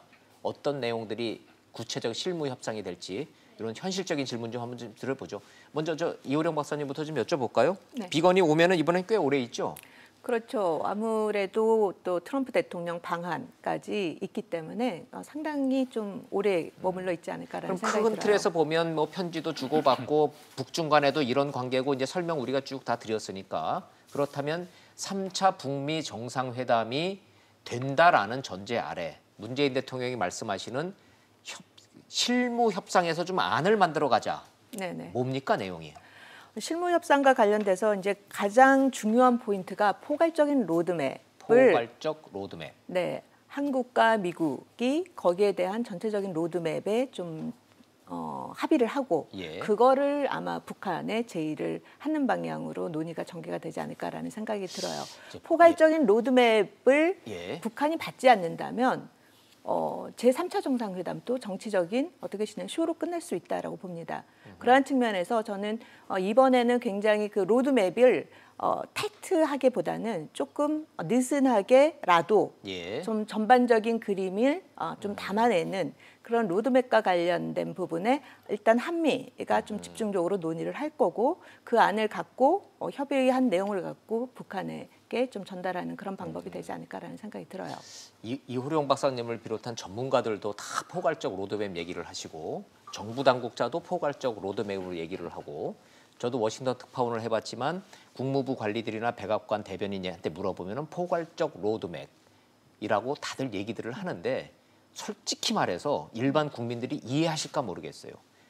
일반인의 언어로 포괄적 로드맵이 뭡니까? 어떻게 하자는 거예요? 그럼 언제까지는 그럼 이거를 비핵화 다 끝낸다라고 시한을 정하자는 계약서를 그렇게 쓰자는 얘기인가요? 처음부터 끝까지 비핵화와 관련된 모든 내용들이 부분적으로 다 들어가 있는 전체 계획서를 쓰는 거죠. 계약서를 쓸 때 계약금은 언제를 주고 잔금은 언제 치를 거다라고 계약서를 딱 확실하게 쓰자. 네, 그렇죠. 그게 전반적인 포괄적 그렇죠. 포괄적인 로드맵이고 그 포괄적인 로드맵에 들어갈 수 있는 부분이 새로운 북미 관계 예. 부분이 들어가야겠죠. 그다음에 평화협정 프로세스와 관련된 그 부분도 들어갈 거고 아무래도 안전보장 문제와 관련돼서 중요하다라고 하니 이 부분도 네. 들어갈 것이고 그다음에 경제발전 문제와 관련돼서 대북 제재라든지 경제발전 이 부분이 또 어떻게 들어갈 건지 그다음에 북한이 완전한 비핵화라고 하는 부분이 폐기까지의 어떠한 수순을 가져갈 건지 이런 게 엉기성기라도 좀 처음부터 끝까지의 그러한 내용을 담고 예. 그다음부터 첫 번째, 두 번째, 세 번째, 네 번째를 쪼갰을 경우 그다음에 첫 번째 관련돼서 구체적인 내용은 그건 실무회담을 통해서 뭐를 어떻게 할 것인지는 그다음부터는 또 세부적으로 또 다시 협상에 들어가겠죠. 장밋빛 환상을 갖고 왔던 싱가포르 6.12 공동선언 있잖아요. 북미 간에. 그거는 포괄적 로드맵이라고 볼 수 있습니까? 없습니까? 그건 개념적인 측면에서 매우 포괄적이다라고 볼 수가 있겠죠. 그러나 그러나 로드맵이 없는 맵은 거죠. 아니었다. 그렇죠. 추상적인 합의죠. 선언문이었지 로드맵이 아니었다는 그렇죠. 거예요. 자, 로드맵이라는 거에 대해서 그러면 문재인 대통령이 이번에는 그 실무회담을 하자라는 얘기십니까? 그렇습니다. 문재인 대통령의 제안은 그거예요? 예, 문 대통령이 계속 탑다운 방식을 얘기를 했는데 예. 지난번 북미 북유럽이죠. 순방 때 그런 얘기를 했고요. 예. 핵심은 지금 비핵화 진전을 하려면 비핵화를 만들려면 일단 비핵화에 대한 정의가 합의가 돼야 되지 않습니까? 아, 그거는 그 1조부터 다시 거슬러 올라가는 그렇죠. 건데. 그게 핵심이죠. 그러니까 비핵화의 정의가 지금 일단 정해져야 되는 거고 네. 그다음에 비핵화의 최종 목표, 그게 정의랑 연결돼 있습니다만 그게 돼야 되고 그다음에 세 번째가 로드맵이거든요. 그러니까 2차 하노이 북미 정상회담 때 미국이 2장짜리로 아예 써서 네. 김정은한테 줬다는 그 문서에는 그게 예. 핵심 내용입니다. 그러니까 여전히 정의부터 안 맞으니까 이게 한 발도 못 나간다. 예. 정의부터 확실하게 그쪽에서 생각하는 비핵화 뭐냐. 그리고 우리가 최종적으로 비핵화를 어떤 목표를 갖고 갈 것이냐. 예. 그리고 거기에 대해서 로드맵을 만들자. 그리고 한 단계 더 나가면은 제 판단에는 신고하라는 얘기입니다. 신고. 예. 그러니까 로드맵의 전제 조건은 신고 리스트가 있어야 된다는 있어야 얘기죠. 된다는 그거 없이 말로만 하는 로드맵은 로드맵 아닌 거죠. 아니다. 예. 신고를 하면 북한의 비핵화의 의지를 볼 수 있거든요. 예. 혹시요 그 얘기를 할 때 비핵화의 정의와 로드맵 얘기가 이제 결국 나온다는 얘기인데 북한이 말하는 조선반도 비핵화는 우리가 핵무기를 정말로 다 없애고 북미 수교를 하면 한반도에서 미군 철수해라. 전략자산, 한국에 와서 훈련하는 거 이런 거 하지 마라. 그래야 조선반도에서 진정한 비핵화 아니냐 이렇게 나오고 있잖아요. 그 얘기는 꺼내지도 말라 이렇게는 가능합니까? 저는 그 정의를 예컨대 이제 미군의 어떤 주한미군 유지를 그 안에 포함을 시킨다 그러면 이거는 시작이 하지 되기가 말자는 어려운 거죠. 거예요. 그렇죠. 그래서 예. 그 비핵화 개념을 적용하기는 어렵다고 보고요. 예, 지금 어려울 거고. 로드맵을 이제 짜야 된다는 거에는 모두가 동의를 하고 있어요. 네. 근데 지금 말씀하신 대로 가장 중요한 거는 도대체 네가 얼마나 가졌는지를 모르는 거예요. 이번에도 협상 결렬의 과정에서 가장 중요한 거는 영변에 이런 것도 있지 않니? 그랬더니 그때 이제 인정을 하게 되는 그런 장면들이 벌어지는데 네, 네. 사실은 북한이 실질적으로 뭔가 비핵화를 할 의지가 있다 그러면 어떻게 보면 제일 먼저 예. 선제적으로 자신들의 어떤 재료라든가 뭐 무기수라든가 뭐 이 기술자라든가 뭐 이런 것들을 정리를 할 필요가 있다는 거죠. 그러면 예. 훨씬 더 협상의 우위를 점하게 됩니다. 네. 실질적으로 점하게 되는 것이고 그 장면이 벌어진다 그러면 굉장히 그들이 원하는 이제 그 리스트를 갖고서 미국에게 욕을 하겠죠. 언제까지 제재를 해제하고 뭘 주고 뭘 받고 이것들을 같이 네. 놓고 나서 하나의 어떤 우리가 얘기하는 단계적 동시적이라 그러면 밑줄 쭉 그어가면서 하나씩 언제까지 요거 이런 예. 식으로 나가야 되는데 중요한 건 이 과정이 없었던 거죠. 하노이에서는 나는 뭐 제재만 빼줘. 예. 그리고 이쪽에서는 그럼 너희 먼저 다 폐기해. 뭐 이 서로가 서로 원하는 것들만 이제 얘기를 했기 때문에 이 부분에서 우리가 이번에 이제 해야 된다는 것은 고위급 뭐 실무회담이 온다 그러면 이 부분들 먼저 단계적으로 사실은 양국 간의 신뢰가 전혀 없기 때문에 포괄적으로 한꺼번에 예컨대 리비아식으로 볼턴이 주장한 리비아식으로 할 수 있는 방법은 저는 거의 불가능하다고 봐요. 네, 그래서 네. 이거는 북한이 얘기하는 단계별 동시적인 것이 훨씬 더 효과적이라고 보고 절차는 단계적, 동시적으로 가되 그렇죠. 시간표는 들고 가야 그렇죠. 된다. 그리고 제일 중요한 예. 건 북한이 자기가 가진 걸 다 공개를 해야 되는 거예요. 네. 왜냐하면 그걸 뭐 지금 미국은 이번에 하노이에서 다 달라 그런 거 아니에요. 우리한테 그렇죠. 넘겨라고 얘기를 예, 한 건데 예. 주지 않으면 됩니다. 여기에 우리가 가진 걸 쭉 놓고서 단계별로 요거 합의해서 정리하고 하다 보면 뭔가 그 과정 속에서 신뢰가 형성이 되고 서로 믿음이 만들어지면서 실질적으로 이제 양국의 어떤 부분들이 해소되는 국면들이 궁극적으로 만들어질 수 있다. 굉장히 어렵죠. 지난 일이지만 이 어렵습니다. 과정 외에 그럼 또 어떤 길이 있느냐라고 반문을 한다 그러면 사실 그 부분에 답변할 수 있는 사람이 많지 않습니다. 예. 하나만 덧붙이면 예. 그거를 우리 정부에서는 포괄적 합의, 단계적 이행이다라고 표현을 그렇게 돼 쓰고 있죠. 하죠. 예, 포괄적으로 저는, 합의하고 이행은 단계적으로 하자. 뭐 그게 당연히 합리적인 방법이고 현실적인 방법이라는 거에 저도 동의를 하고요. 미국에 있는 전문가들도 지금 다 동의를 합니다. 그렇게 가야 된다. 그 대목에는. 그리고 한 가지 더 덧붙이면 한미가 제가 이해하기로, 제가 듣기로는 한미가 안을 갖고 있죠. 아하, 지금 안을 이제 갖고 이미 그 회담이 시작이 된 게 한참 됐는데 네. 아직까지 한미가 공통된 안을 안 갖고 있다라고 생각지는 않고요. 에헤. 한미가 안을 갖고 있습니다. 자, 그 말씀인 즉슨 시청자 여러분들도 이제 이해를 하시겠지만 한미 군사 정보 당국이라는 게 워낙 들여다보고 있다 보니 북한이 니들 저 핵탄두는 몇 개 갖고 있다며. 자, 핵탄두 리스트 갖고 있고 시설은 영변 말고 여기 더 있고 발사기지 여기 있으니까 이거 다 내놓고 그러면 어떻게 단계적으로 할 건지를 얘기하자 그래야 되는데 김정은은 하노이에 영변 하나 달랑 들고 와서 이거 내놓을 테니까 제재 해제 갖고 오쇼. 라고 해서 판이 깨졌던 겁니다. 근데 자, 그렇게 자세히까지 가기는 사실은 쉽지는 않죠. 그렇죠. 그래서 신고의 수준과 범위는 우리가 어느 정도 조정이 가능하다. 그게 봅니다. 이른바 실무 협상 아닙니까? 그렇죠. 그러니까 신고를 하더라도 구체적인 장소까지 포함해서 신고가 하는 방법이 하나가 있고요. 네. 또 하나는 북한이 여태까지 생산해낸 그 플루토늄을 비롯해서 핵 물질의 양 그리고 핵탄두의 양 그 정도로만 총액 그 차원에서 신고를 하더라도 일단 1차적인 신고는 된 겁니다. 좋아요. 예. 자, 그것 때문에 지금 밀당이 좀 이루어지고 있는데, 자, 마지막 시간이 다 돼서 전문가들의 전망 한번 좀 듣고선 정리를 좀 해야 되겠습니다. 이호령 박사님부터 여쭤볼게요. 다 이해가 됩니다. 어떤 상황인지. 문제는 비건이 온다 그러고 문재인 대통령이 촉진자 역할을 하신다 하고 실무 협상부터 하자라고 이제는 새로운 안을 내셨습니다. 네. 문제는 이제 질문. 될 것 같아요? 아니면 또 그냥 이대로 그냥 시간이 갈 것 같아요? 저는 그게 궁금합니다. 저는 하노이 회담을 한번 실패를 했기 때문에요. 그 네. 학습한 경험이 있기 때문에 이번에는 조심스럽게 이 시점을 둘 다 놓치면은 굉장히 그 정치적 비용 측면에서 북한이 훨씬 더 큰 손해를 보기 때문에 할 것 같다라는 생각이 들고요. 김정은 위원장이 이번 기회가 정말 골든 타임이니까 잡아야 된다라는 말씀이신 거죠? 그렇죠. 아하. 그렇기 때문에 나와서 뭔가를 성과를 내야 되는 거죠. 네. 그렇게 노딜로 끝날 수 없기 때문에 북한은 이번에 북미 정상회담이 열리면은 뭔가 진전된 그런 내용을 갖고 나올 것이다라는 생각이 듭니다. 뒤집어 얘기하면은 좀 시간적 여유는 트럼프가 더 있나요? 저는 뭐 그것도 그렇게 보진 않습니다. 트럼프 입장에서도 급해요? 사실 재선이라는 그 관건이 있고 지금 외교 현안들이 모두 다 대결적이에요. 이란과 관련된 부분, 맞아요. 중국과 관련된 네, 부분, 뭐 어떤 경우든 다 대결적인 전 장면에서 세계에 벌집을 다 쑤셔놨으니까. 그렇죠. 뭔가 이제 네. 긍정적인 어떤 시그널을 하나라도 만들어낸다면 그거는 뭐 선거 국면에서 상당히 긍정적 효과일 수 있기 때문에 사실은 뭐 기대하고 있다라고 생각을 하고 북한의 입장에서도 마찬가지죠. 우리가 이제 공산주의 국가, 특히나 독재 국가 여기에는 뭐 뭐든지 혼자서 다 해결된다라고 생각하지만 그렇지 않습니다. 이게 더 어려운 상황이에요. 그래서 미국도 사실은 이 모멘텀을 계속 유지하려고 그러면 북한이 요구하는 부분들이 어느 정도를 수용하는 그런 노력이 필요하고 예. 특히나 미국 이제 북한도 마찬가지죠. 왜냐하면 미국도 트럼프 혼자 할 수가 없어요. 트럼프는 선거 국면에 있고 여전히 많은 사람들이 북한의 회의적인 부분들이 많이 있거든요. 그래서 실질적으로 국민들에게 신뢰를 줄 수 있는 조치들을 북한이 선제적으로 할 필요가 있다. 이러면 이제 협상의 어떤 환경이 훨씬 더 유리해지는, 좋아지는 환경이 이루어지고 그럴 때 이제 도출이 가능성이 훨씬 높아지는 거죠. 국제 정치적 환경으로만 놓고 보면 요거 불씨 살려낼 수 있다라고 두 분 보시네요.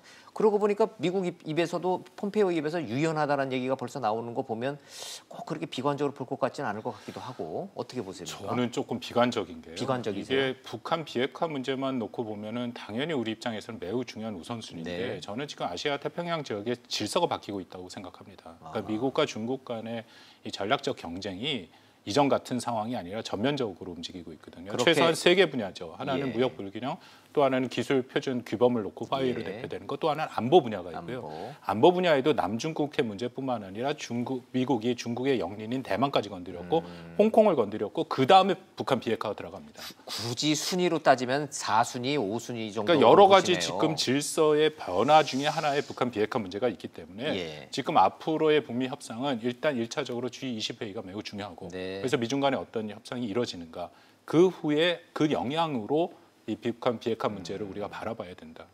편지도 흥미롭고 주고받던 말도 흥미롭고 전체적인 움직임도 흥미로우나 보기보다는 시간이 계속 늘어질 가능성이 있다. 비관적인 의견 박원gun 교수님 해주셨고 두 지도자의 정치적 욕구상 니드 때문에 잘하면 될 것 같아요.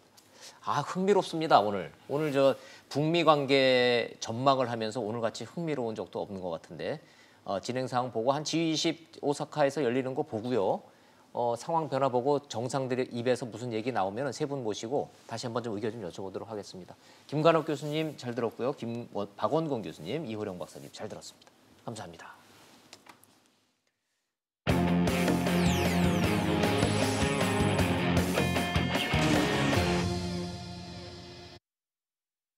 그러는 사이에 문재인 대통령이 청와대 경제라인을 교체를 했습니다. 김상조 공정거래위원장이 신임 청와대 정책실장 됐고요. 또 기재부 1차관이 경제수석으로 됐습니다. 뭘 의미하는 건지 청와대 인사 내용 먼저 보시고 이슈 따라잡기 돌아오겠습니다. 김상조 신임 청와대 정책실장이 공정거래위원장 이임식을 마친 뒤 기자들과 만났습니다. 소득주도 성장, 혁신성장, 공정경제라고 하는 이 세 축의 선순환적 관계를 만들어내는 이 기조는 일관되게 문재인 정부가 추진해온 경제정책 기조를 유지하겠다는 의지를 밝힌 겁니다. 다만 어려운 경제 상황을 감안해 유연하게 대응할 뜻을 내비쳤습니다. 경제 환경에 따라 정책을 보완하고 우선순위를 조정하는 등 유연성을 갖추겠다고 말했습니다. 그러면서도 경제정책 주도는 자신이 아니라 경제부총리가 할 것임을 분명히 했습니다. 대한민국의 경제정책의 컨트롤 타워는 홍남기 부총리이십니다. 청와대 정책실장의 역할은 비유적으로 표현하면 이제 병참기지. 문재인 대통령이 자신을 정책실장에 임명한 건 소득주도 성장 같은 정부 정책을 국민이 잘 체감할 수 있게 하라는 뜻으로 받아들였다고 말했습니다. 재벌 저격수라 불리는 김 실장에 대해 기업이 우려할 거라는 지적엔 재계와 적극 소통할 것이며 필요하면 이재용 삼성전자 부회장과도 만날 수 있다고 밝혔습니다. 세상 돌아가는 수지 이슈 따라잡기 순서 돌아왔습니다. 이수희 변호사님 나오셨습니다. 어서 오세요. 예, 안녕하세요. 네. 예. 뭐 정책 기조 안 바꾼다 뭐 다른 얘기는 뭐 제가 충분히 예측 가능했는데 네. 어느 갑자기 저 김상조 신임 정책수장 이재용도 만나겠다 그래 거기 깜짝 놀랐어요 저는. 뭔 뜻일까요? 그러니까 내가 부른다기보다 그쪽에서 요청하면 만날 수 있다. 뭐 이런 앞에 얘기는 좀 있어요. 그러니까 이제 예. 재벌들이라고 내가 막 혼만 내주고 이렇게 안 만나고 소통하지 않지 않을 거다 이런 뜻인가요? 뭐 공정거래위원장, 그러니까 공정거래위원 자체가 위원회 자체가 갖고 있는 업무상 성격 때문에 그때는 만나기가 좀 어렵더라도 예. 뭐 정책실장에 대해서는 그런 뭐 무리가 없지 않느냐 뭐 이런 취지인 것 같아요. 그리고 또 저 김상조 그 신임 실장의 경우에 그 참여연대를 할 때 뭐 재벌개혁 그런 소관이 활동을 하기는 했지만 뭐 이전에 이제 그 학위를 갖고 있는 거는 또 금융경제 쪽에 학위를 갖고 있고 거시경제 쪽에 학위를 가지면서 그 당시에 가졌던 생각은 뭐 반기업적인 정서는 또 아니었다 그래요. 네. 예. 그래서 이후에 지금 정책실장에 대해서 경제 정책을 조율하는 데서는 그러면 어떤 모습을 보일까? 네. 예. 소주성이라고 하는 소득주도 성장이나 아니면은 뭐 그 힘을 그 공정거래위원장 할 때 저 공정 경쟁 뭐 그거 그대로를 가져갈지 저는 좀 변화가 있지 않을까라는 생각도 좀 듭니다. 변화가 있어요. 그 근거는 어찌됐든 발언만 놓고 보면 뭐 소득주도 성장, 공정경제, 혁신성장 이 세 축은 변하지 않을 거다.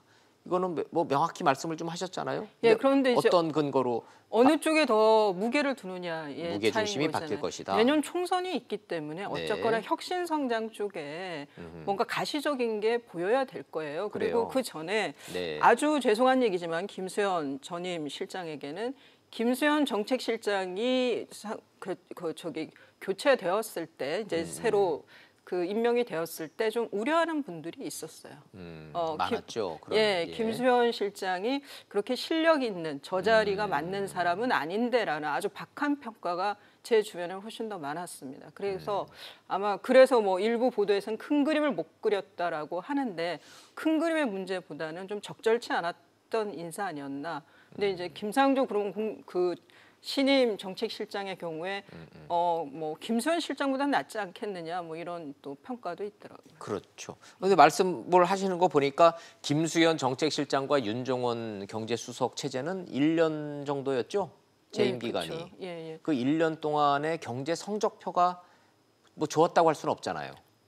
뭐 저 IMF 이후로 뭐 제일 안 좋다라고 했었고 경제 성장률 마이너스 성적표. 예, 이제 결국은 이런 이 경제 성적표 때문에 교체됐다 이렇게 국민들이 이해하는 거는 뭐 논리적입니까? 그런데 청와대에서는 경질성이 아닌 것처럼 계속 얘기를 해요. 예. 그리고 지금 김수현 전 정책실장에 대해서 새로운 쓰임새가 있을 거라고 얘기를 하는데 지금 기자들 사이에서 떠도는 얘기로는 김현미 국토부 장관이 내년 총선에 나가면서 그 자리를 갈 거다라는 얘기도 있어요. 그러고 보니까 이제 결국 총선 얘기를 안 할 수가 없는데 현재 그 현역 장관들이 한 4명쯤 되죠. 그렇죠. 그러면 이분들은 내년 총선 앞두고 일단 다 지역구로 돌아가야 되잖아요. 그럼 장관 자리는 다 비는 거예요. 국토부 장관 비고 교육부 유은혜 장관. 부총리까지. 유은혜 교육부 장관 비고. 진선미 장관도 이제 그렇습니다. 출마해야 되고 그러면 현역 장관들이 다 빠져나가면은 누군가가 장관으로 새로 임명이 돼야 되는데 김수현 정책실장, 윤종원 경제수석, 현 홍남기 경제부총리 다 총선 출마 선수 후보군으로는 손색 없죠. 그런데 지금 손색이 없다고 말씀을 하시니까 여권 청와대 입장에서 보면 근데 저렇게 그 인사뿐만 아니라 총선의 공천조차 그렇게 심지어는 유은혜 교육부총리의 경우에는 얼마 안 됐잖아요. 네네. 예. 그런데 그러면 인사청문회 때부터 총선 어떻게 할 거냐 그랬을 때 안 나간다 소리 끝내 안 끝내 안 했잖아요. 했죠. 그럼 나간다는 얘기잖아요. 예, 근데 선거 공보물에 그 경력 하나 쓰기 위해서 가는 자리가 교육부총리 자리는 아니잖아요. 그거는 저는 그런 인사였다면 상당히 실망스러웠다. 그래서 김수현 전 정책실장이 국토부 장관 갈 거고 윤정원 경제수석은 잠깐 쉬셨다가 경제부총리가 될 거다라는 소문이 그래서 나는군요. 예, 뭐 지금 그 여의도에서는 그렇습니다. 이거 소문은 다해요. 예. 언론들도 다 그렇게 쓰고 있고. 좋긴 좋으시겠네. 뭐 그렇게 뭐 다 인사가 다 예정돼 있으면은. 그러니까 좋긴 좋으시겠네. 그 말씀에 제가 생각나는 게 김상조 지금 정책실장이 김수현 정책실장하고 이제 그 바톤 터치하면서 그 기자들 앞에서의 얘기를 할 때 지금 웃을 상황은 아니에요. 정말 경제가 이게 체감 경기, 바닥 경제가 저렇게 웃으면서 잘해주십시오 하고 바톤 터치할 때가 아니에요. 저는 너무 좀 인식이. 현실 인식이 아니하다라는 생각이 들었습니다. 뭐 그렇다고 울 수도 없지 않습니까? 그래도 좀 진지한 모습을 좀 보여주는 게 좋았을 것 같아요. 경질이 아니라 하더라도 경질인 거죠. 아니 워낙 저 이렇게 평상시에도 잘 웃으시고 그러니까. 좋습니다. 어찌됐든 청와대 인사를 보면은 윤석열 검찰총장 지명하고 김상조 공정거래위원장을 또 정책실장으로 또 이렇게 발탁하고 이러는 거 보면 청와대와 대통령의 의지는 명확한 것 같아요. 적폐청산, 소득주도 성장, 기존의 경제 정책에 대한 이런 기조 이런 거는 흔들림 없이 간다. 이렇게 이거는 이해해도 되는 거죠. 예, 그거는 뭐 쭉 가는 것 같고 지금 또 조국 민정수석에 대해서 교체를 한다 안 한다라는 얘기가 이제 또 스물스물 나오고 그렇죠. 있습니다. 그러나 이번에도 조국 민정수석은 바꾸지 않았으니까 조국 민정수석은 뭐 당무가 좀 계속 간다라는 전망이 우세한 것 같고. 근데 말씀하신 그 기조는 전혀 기조는 변하지 않는다. 뭐 그럼 뭐 이제 국민 여러분들 뭐 좋다 나쁘다 뭐 잘했다 못했다는 국민 여러분들마다 뭐 이제 평가가 이제 다 다르실 거고 저희가 지금 정확하게 정리를 해서 전달해 드려야 될 부분은 바뀔 거냐 이 기조가 유지될 거냐인데 이수희 변호사님 말씀은 이 기조는 유지된다로 보는 것 같다. 굵직하게는 가겠는데 저는 그래 좀 어쩌면 보면 저의 기대일 수는 있는데 혁신성장 쪽에 더 내년 총선이 있기 때문에 그래도 좀 더 가시적인 성과를 보이려고 애를 쓰지 않겠느냐. 이게 뭐 돈 푸는 식의 그런 일자리 창출이 아니라. 청와대 입장에서야 뭐 내년 총선 때문에 경제가 좋아져야 되는 거고 국민들 입장에서는 당장 내가 먹고 사는 문제니까 경제는 당연히 좋아야 될 문제니까 이게 선택의 문제가 아니라 이거는 당연한 거죠. 경제 좋아져야죠. 좋습니다. 자, 뭐 청와대 얘기 나온 김에 하나만 좀 더 여쭤볼까요?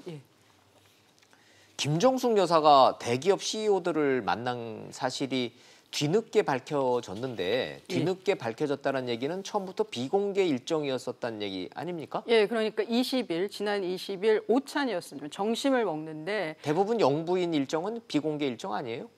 그래도 뭐 어디 이런 지금 그 한정우 청와대 부대변인이 얘기한 거에 의하면 기업들이 이제 사회 공헌이 더욱 확산되는 계기를 마련하고자 해요. 그럼 이런 계기를 마련하고자 하면 널리 알려야 될 거 아니에요. 그럼 그런 행사라든가 그런 모임일 때는 공개를 해야지 되는 거잖아요. 그런데 왜 비공개였을까? 그냥 뭐 저 소박하게 한 10여 기업의 그 사회적 기업 하시는 분들하고 만나서 그냥 좀 환담 나누는 정도였다. 뭐 그래서 굳이 공개할 사안은 아니라고 판단했는지는 몰라도 다른 것도 아니고 이제 그 지금 문재인 대통령께서 그 대기업 그 임원들과의 만남은 비공개로는 만나지 않겠다라고 공언을 한 상황이잖아요. 거기에서 제일 부속실에서 대통령 부인이 이런 오찬을 했다라는 거는 저는 상당히 부적절해 보입니다. 그러면 얘기 나온 김에 이것도 좀 예단을 좀 피하기 위해서 사실관계를 좀 정확하게 좀 따져볼까요? 첫째, 김정숙 여사가 오찬하신 거죠? 오찬을 했고요. 그럼 초청받은 인사들이 누구예요? 그 신한그룹 회장, 삼성전자 부회장, SK 수페스 추구협의 SV 위원장, 뭐 롯데지주 그 커뮤니케이션 실장, 뭐 KB국민은행, 샘표 한샘 뭐 이렇게 있는데 각각 그 이분들을 초청한 이유는 뭐 밝혔어요. 삼성전자의 경우에는 보호를 받는 아동들이 보호 기간이 종료하면 이제 오갈 데가 없어질 때 이런 아동들을 지원하는 일을 하는 거예요. 사업을 하는 거예요.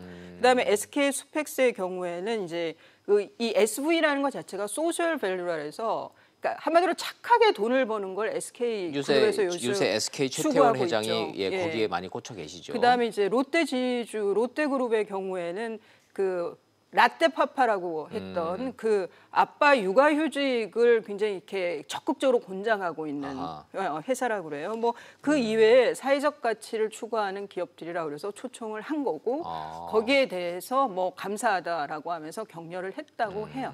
자, 그러면 정리를 하면은 삼성, SK, 롯데 다 CEO급들이네요. 그렇죠. 예, 그리고 기타 등등. 그래 근데 그러면 왜 하필 지금이죠? 시점이 왜 지금이에요?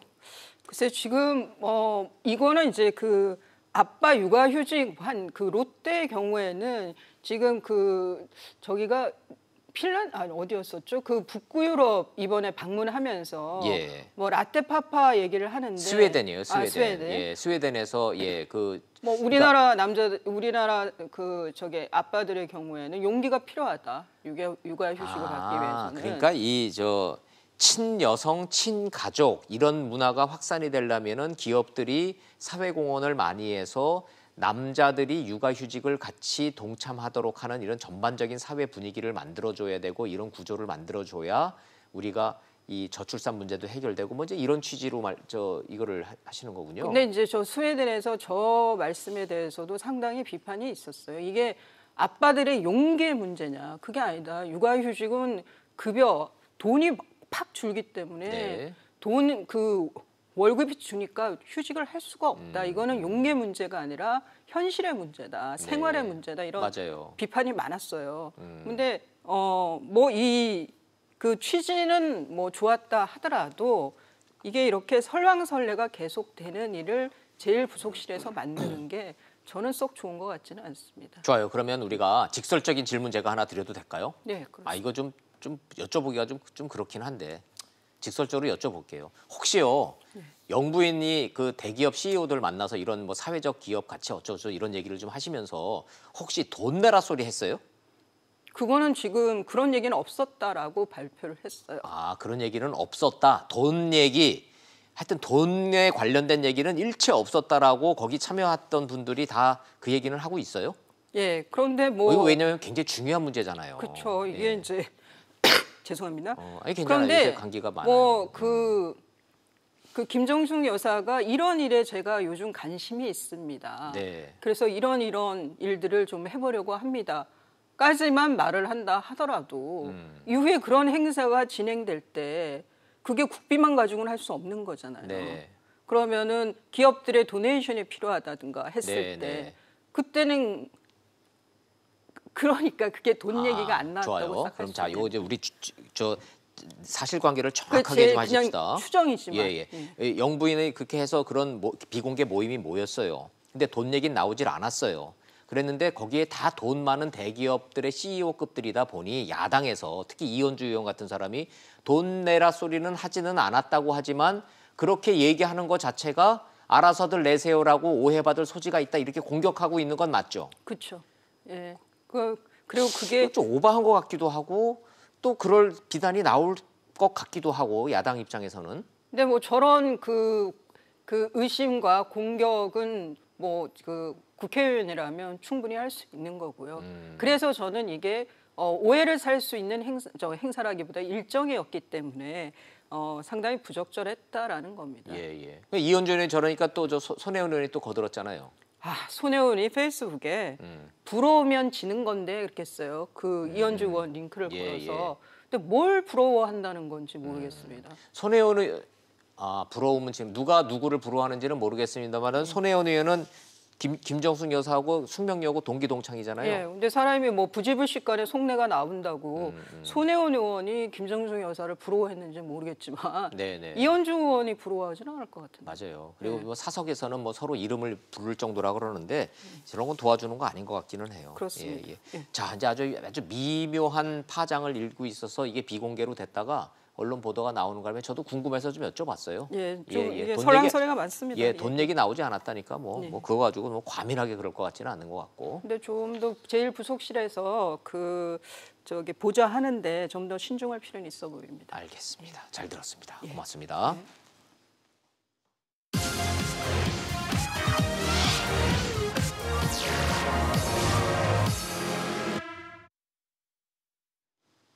청와대 경제 라인이 전격 교체됐습니다. 정책실장과 경제수석, 또 시민운동가와 정통관료 조합입니다. 전임자 성적표가 좋지 않았으니까 바꾸는 건 당연하긴 한 것 같은데 흥미로운 건 시장의 반응, 별 변화 없을 거다입니다. 김상조 신임 정책실장의 일성 역시 기존 경제정책 기조는 안 바꾼다입니다. 인사는 만사, 대통령은 인사를 통해서 국민에게 메시지를 전하는 건데 경제라인 인사를 단행했는데 변화는 없을 거다? 그럼 왜 교체하지? 이런 의문이 생깁니다. 기업이 우려할 일 없을 거다. 너무도 당연한 말이 기사 제목으로 뽑히는 현실입니다. 경제 살리기 포석보다는 내년 총선용 선수 교체 인사다라는 해석 괜히 나오는 게 아닌 것 같습니다. 전기요금 인하 생색은 정부가 내고 한전 이사회는 배임을 걱정하는 현실, 최저임금과 노동시간 단축은 어떨 건지, 재정 확대와 탈원전은 계속 갈 건지, 이런 구체적 현안에 대한 현실적 대안은 뭔지, 새 경제 라인은 이념 말고 경제만 보고 해법을 찾아주길 기대합니다. 직설 마치겠습니다. 시청해 주셔서 고맙습니다.